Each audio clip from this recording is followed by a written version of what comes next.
Livro do profeta Abacuque, capítulo de número 3, versículo 1, diz assim o texto sagrado. Oração do profeta Abacuque sobre Sigionote. Versículo 2. Ouvi, Senhor, a tua palavra e temi. Aviva, ó Senhor, a tua obra no meio dos anos, e no meio dos anos a notifica. Na ira, lembra-te da misericórdia. Você pode repetir comigo? Repete assim: oração do profeta Abacuque. Oração do profeta Abacuque. Sobre canto. Sobre canto. Versículo 2: ouvi, Senhor. Ouvi, Senhor, A tua palavra. a tua palavra. E temi. E temi. Aviva, ó Senhor. Aviva, ó A Senhor, tua obra no meio dos anos. E no meio dos anos a notifica. E na ira lembra-te da misericórdia. Mais uma vez. E na ira lembra-te da misericórdia. Agora vamos no versículo 16, que diz assim: ouvindo eu, o meu ventre se comoveu, a sua voz tremeu nos meus lábios e entrou a podridão nos meus ossos, e estremeci dentro de mim. Descanse eu no dia da angústia, quando ele vier contra o povo que nos destruirá. Portanto, ainda que a figueira não floresça, nem haja fruto na vide, o produto da oliveira minta, e nos campos não produzam mantimentos, as ovelhas da malhada sejam arrebatadas, e nos currais não haja vacas. Todavia eu me alegrarei no Senhor, exultarei no Deus da minha salvação. glória a Deus, aleluia. Você pode repetir comigo? Todavia eu me alegrarei no Senhor. Repete. Todavia eu me alegrarei no Senhor, Exultarei no Deus da minha salvação. exultarei no Deus da minha salvação. Amém? Podemos tomar os seus assentos.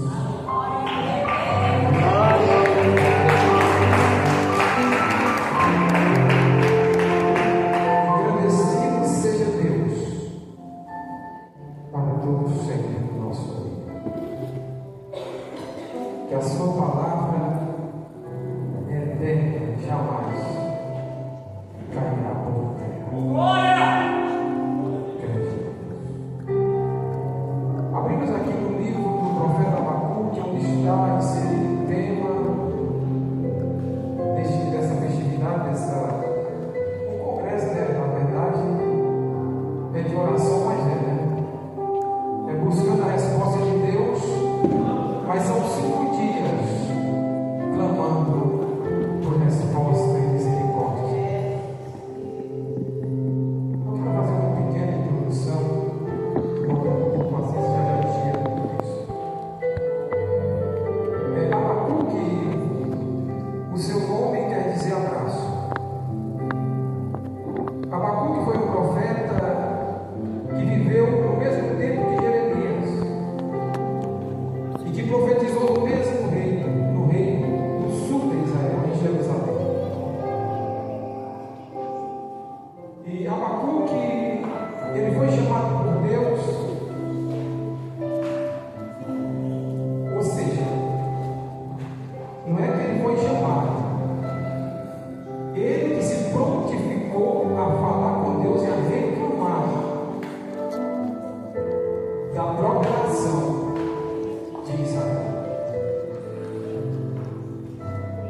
Então, Abacuque,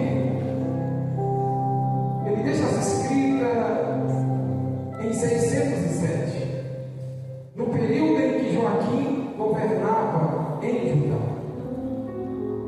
E os irmãos bem sabem que os reis de Israel, eles se enveredaram no pecado de tal maneira. Se você começar a estudar a história dos reis do norte, um matava o outro, tomava o poder, não é uma coisa tão terrível, pastor Paulo, que eu não sei como que o rei do norte durou até 722 a.C. com tanta barbaridade. Porque os reis se dividiram em 931, quando Roboão começou a governar em Judá, e Jeroboão, que é o primeiro, começou a governar as 10 tribos, que foi depois estabelecido em Samaria como capital do reino. Então nós observamos aqui que Abacuque ele veio no período que Jeremias já estava profetizando. Jeremias começou a profetizar no 13º ano de Josias, e aqui já se encontra no reino de Joaquim, que foi um rei ruim, mas Josias foi um rei bom. Fez uma grande reforma, porém a sua reforma não foi suficiente para resolver a situação. Então nós observamos aqui que Deus ele levanta Abacuque. Aí Abacuque ele já ouvia as pregações de Jeremias, que Deus cobraria vindo do norte uma cobrança, porém, irmão, tem momento que o profeta, ele às vezes não acredita no que o outro fala, é assim ou não é?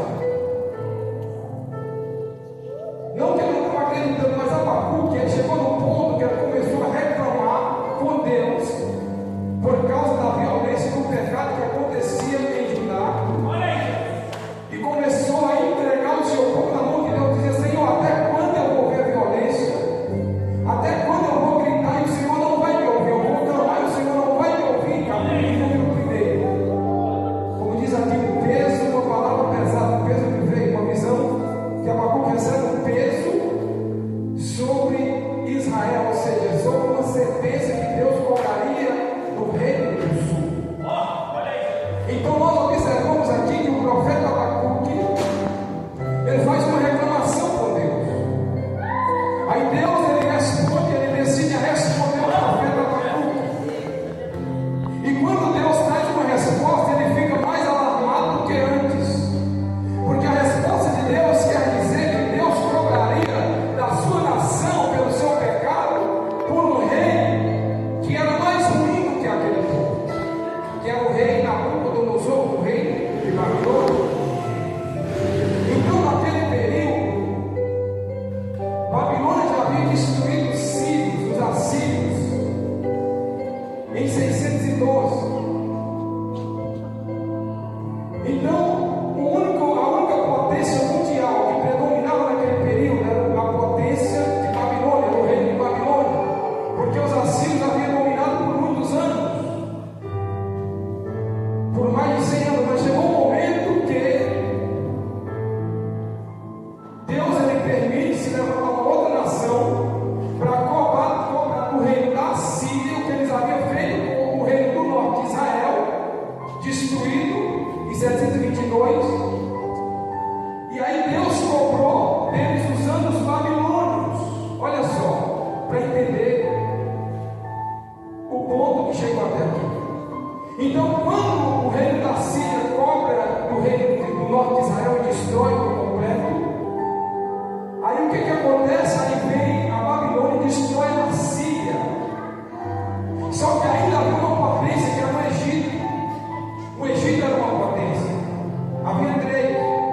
Aí o que o reino do norte fez? O rei de Babilônia cercar o Egito em 606. E ali tomaram o poder do Egito, ou seja, não destruíram, mas porém tomaram o poder. Então o Egito não tinha aquele poder para dominar e nem para defender Israel. Porém, os israelitas acreditavam e confiavam no Egito. E por isso eles continuaram estava pregando. E a Bíblia diz que nesse período, Nabucodonosor ele veio, ele tira as forças do Egito, ele cerca Jerusalém, e ali ele leva um grande número de pessoas em cujo tempo Daniel foi levado em 605, porque já havia destruído a Síria e quebrado o Egito. Agora ele leva uma pequena parte de homens nobres, e depois ele volta, e ali ele estabelece o tributo, e depois ele volta. Em 597, Nabucodonosor volta novamente. Agora ele leva mais de 10 mil pessoas. Ele leva os objetos do templo, segundo está escrito em Daniel, e ali Daniel vai junto para a Babilônia. Ezequiel vai junto para a Babilônia. Os objetos já foram levados desde 605. Então, Ezequiel é levado para a Babilônia junto com um grande número de pessoas. Aí, Ezequiel, que era um homem que estava estudando para ser sacerdote, se preparando, ele é transportado para a Babilônia. Quando ele chega em Babilônia, lá não tem templo, não tem sinagoga, não tem templo. A sinagoga foi estabelecida lá, mas lá não tem templo, não tem casa de oração, não tem nada. Então, o ministério de Ezequiel é interrompido, o ministério sacerdotal. E aí Deus faz o quê? Ele começa a falar com Ezequiel e levanta Ezequiel como um profeta, começa a dar visões para Ezequiel. Ezequiel diz que estava em Babilônia junto ao rio Quebar, é ele que diz, e que ele tinha as visões, e Deus ia falando com ele, e ele falava para aqueles que estavam cativos, e também falava para os que estavam em Jerusalém, antes que ela caísse em 586. Então observa que para acontecer isso, precisou esses reis de antigamente, eles começaram a pecar e a acumular pecados, idolatrias e muitos outros pecados. E conforme o seu pecado foi se alastrando, Deus olhou e tentou dar um jeito, falou com Jeremias e disse: olha, se converte. E eles não queriam se converter. Aí Deus começou a dizer: olha, se vocês pararem de praticar o mal, de oprimir o pobre, de tomar o dinheiro dos inocentes, deixa eu dar aqui uma pequena explicação. Quando Salomão governou, a Bíblia diz que Salomão colocou um jugo muito alto de tributo nas pessoas, irmãos. Nas 12 tribos, ele separou as 12, cada um tinha que dar uma quantidade alta. Para quê? Para ele manter o luxo no templo. No templo não, no seu palácio, né? O templo já estava feito, estava lindo. Então Salomão, ele fez 3 coisas que Deus disse que não podia fazer em Deuteronômio se porventura tivesse um rei.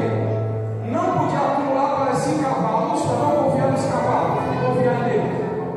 Não poderia acumular para si riquezas, ouro e prata, para não confiar na riqueza. É por isso que Davi diz: alguns confiam em carro e cavalo, mas nós fazemos menção do nome do Senhor. E diz a palavra então que o rei também não poderia acumular para si mulheres. E isso estava escrito na mesa do rei, que tinha que ler todo dia. Mas Salomão olhou para aquilo e abria aquilo, para ele não valia nada. Ele ignorou aquela ordem de Deus e começou a fazer o quê? Pegar mulheres. Por que Deus não queria que o rei tivesse mulheres? Porque as mulheres eram feitas com aliança de outros reinos. Davi fazia o quê? Matava o povo, se levantava contra Israel. Salomão não, ele ia lá, tomava mulher, fazia aliança, e ali ficava todo mundo de boa, só na paz, para não ter confusão. Então Salomão desobedeceu a Deus em 3 coisas. A primeira foi ajuntar cavalos, a segunda, ajuntar ouro, e a terceira, mulheres. E diz a Bíblia que quando Salomão pegou essas mulheres, algumas traziam seus deuses para Jerusalém, e Salomão começou a fazer templos próximos do templo para os deuses daquelas mulheres, ao ponto de Salomão querer oferecer até incenso para eles. E Deus ficou irado, sabe o que Deus disse? Salomão, eu vou dividir o reino, eu vou tirar o reino de você, mas não vou tirar do seu tempo por honra do seu pai, Salomão. Não é por honra a você. Então, para a gente entender o que está acontecendo aqui nesse período de Abacuque, a gente tem que entender a história antes. Então, por quê? Salomão causou todo aquele erro. Aí o que Deus fez? Permitiu a divisão. Jeroboão se levantou e ali tomou 10 tribos, porque eles não aguentavam o imposto alto. O que está acontecendo no Brasil hoje, você se lembra? É tanto imposto a cada dia, a cada mês praticamente é um imposto, a cada 37 dias é um imposto colocado. O que está acontecendo? O governo vai tentar tirar dinheiro da gente, para quê? Para eles ficar surfando aí, andando de carrão, de avião, carros de queda de avião, pegando os melhores hotéis, ou seja, está fazendo o quê? Cobrando um imposto alto para poder bancar a sua nobreza. E isso aconteceu naquele período com Salomão. E aí o que aconteceu? O filho de Salomão, Roboão, quando ele foi governar, ele fez a mesma coisa e disse: eu vou fazer mais. Queria viver no luxo e cobrar das pessoas, ou seja, o tributo era muito alto, eles não aguentavam. Então o que eles fizeram? Saíram do filho de Salomão e foram para Jeroboão. E ali 10 tribos se tornaram o reino chamado Reino do Norte. O que aconteceu? Então Jeroboão, como não tinha a palavra de Deus, o que eles fizeram? Começaram a idolatrar, fazer altares para idolatrar Deus das outras nações. Aí Deus ficou tão furioso, irmão, José, que disse que destruiu a casa de Jeroboão e destruiu por completo. Mataram todos, acabou. E essa brincadeira, irmão, durou por mais de 200 anos. De 931 até 722, faz a conta. Entre esse período foram 19 reis que reinaram no Reino Norte. E um era pior do que o outro. Poucos deles foram bons. Jeú, que veio para destruir a casa de Acabe, e alguns outros foram poucos. Por quê? Porque aquele povo enveredado no pecado. Eles não queriam saber de Deus, não queriam saber da palavra, da lei, não queriam saber. E sabe o que acontece? Nós não queremos saber de obedecer a palavra. Deus começa a trazer castigo para a nossa vida. E a gente precisa tomar cuidado. Porque se nós não tomarmos cuidado, a gente vai ser cobrado. E o que é que Deus fez? Ele levantou uma nação poderosa que não tinha como lutar contra ela. Para quê? Para punir aquele povo. E ele disse o quê? Que essa nação era uma nação que tomava morada que não era sua, que alargava as suas tendas na terra. Ou seja, tomava aquilo que não era deles e ali apossava e acabou. Então, o reino do sul, que nós estamos falando também aqui, ele entrou no mesmo ritmo. E foram 20 reis, foram 19 monarcas e uma monarquia, podemos dizer assim o nome dela. Então foram a mesma quantidade de reis homens nos dois reinos. Porque não curava. Por que não curava? Porque fazia o que era mal aos olhos do Senhor. E fazendo mal aos olhos do Senhor, o que Deus fazia? Tirava eles do reino, permitia que eles saíssem do reino. Aleluia. Por quê? Porque Deus queria que o rei fosse o homem que orientasse as pessoas e fizesse reformas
Abacuque ele fica temeroso, ele diz aqui, como fizemos leitura: ouvi, Senhor, a tua palavra e temi. Aleluia, ainda tem temor aí na palavra de Deus, hein? Tem alguém que ainda tem essa palavra que isso aqui serve demais? Tem alguém que tem ainda nesse contexto de Jeremias e Abacuque, um contexto muito forte? Eu falei com isso hoje, o pastor coloca isso na casa, escolhe o texto mais forte que tem na Bíblia Sagrada. É um texto muito forte. Quando Abacuque ouviu o que Deus falou sobre ele, ele ficou estremecido. Ele disse: eu fiquei estremecido, os meus lábios começaram a tremer. Aleluia, veio a solidão dos meus afetados, dizendo: quando eu ouvi a voz de Deus dessa maneira, eu fiquei estremecido. Ou seja, ele tinha temor de Deus na sua vida. Mas é alguém que ouve ele, não ouve, sai do outro, parece que não foi nada. Aleluia. E aí ele faz essa oração em forma de cântico. Ou seja, ele orou cantando. Ou ele cantou orando. Aleluia. E ele começou aqui a fazer essa oração. Ele disse: Senhor, eu ouvi a tua palavra e temi. Ele disse: Senhor, aviva a tua obra no meio dos anos. Ele diz: aviva a tua obra, levanta esse povo. Faça com que eles se levantem na tua presença. No meio dos anos, ele disse: no meio dos anos a notifica. Ou seja, que a obra de Deus seja vista por muita gente. Aleluia. Ele disse que era para Deus avivar, para Deus avivar a sua obra, a sua igreja na terra. Ele disse: Senhor, notifica, faz ela conhecida, Senhor. A tua obra conhecida sobre a terra. Mas porém, no dia da tua ira, lembra-te da misericórdia. A Bíblia diz que o fato de nós sermos consumidos é a misericórdia de Deus. Por mais que você ache que você se colocou na posição, na brecha, a única coisa que nos faz não ser consumidos é a misericórdia de Deus. Aleluia. Aí olha o que Abacuque ele diz aqui no capítulo de número 2, versículo de número 4, diz assim, ó: e eis que a sua alma se incha e não é reta nele, mas o justo pela sua fé viverá. Ele está dizendo que o justo vive pela fé. Aí quando nós vamos aqui em Hebreus capítulo de número 10, versículo 38, diz assim, ó: mas o justo viverá na fé, e se ele recuar, minha alma não tem prazer nele, diz Deus.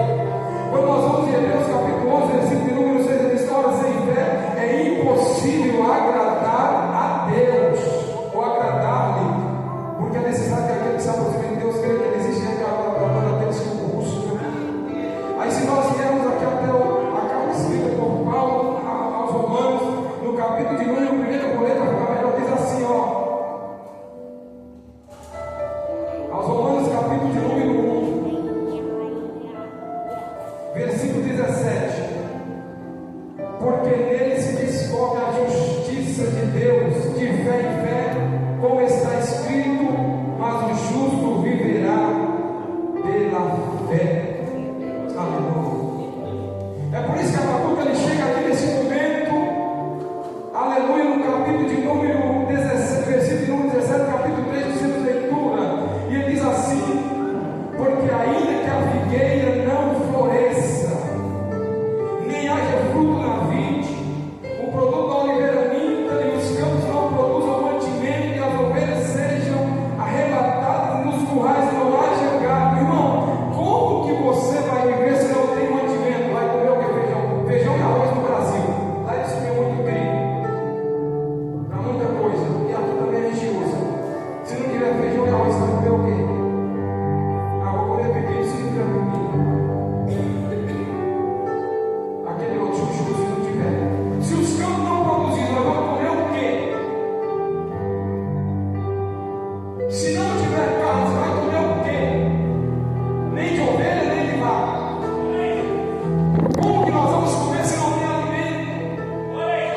Ele diz: se o fruto da oliveira mentir, não tiver produção, se não tiver nada, ele diz: o que eu vou fazer? Se não tiver nada, ele diz: olha, todavia eu me alegrarei no Deus da minha salvação. Eu me alegrarei no Senhor, ele diz, e exultarei no Deus da minha salvação. Ele estava dizendo que ainda que falte tudo aqui na terra, ele estava dizendo: irmão, Deus não foi tudo, mas Abacuque diz: eu me alegrarei no Deus da minha salvação. Eles estavam com uma fé muito alta, muito avivada. Por quê? Porque para você se alegrar com o estômago forrado, cheio é bom. Para você se alegrar assim, está devendo alguém bater na sua porta, ou te ligando e te comprando é bom. Para você adorar e servir com alegria, com um nome limpo, sem dever, sem processo da justiça, é bom demais. Mas se alguém estiver te atormentando todo dia, você não vai para aquela paz para adorar, para servir a Deus. Ele está dizendo, não, tudo isso acontece, eu disse, eu me alegrarei no Senhor e exultarei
vim das portas. Escute aqui. E o rapaz ligou o motor 220 e era 110 e queimou. E já era umas 6 da noite. Ele morava no Jardim Brasil e tinha cobrado baratinho para fazer o serviço. Aí ele falou: olha, pastor, queimou o motor. Ele falou: e agora? Eu falei: ó, tá tudo fechado.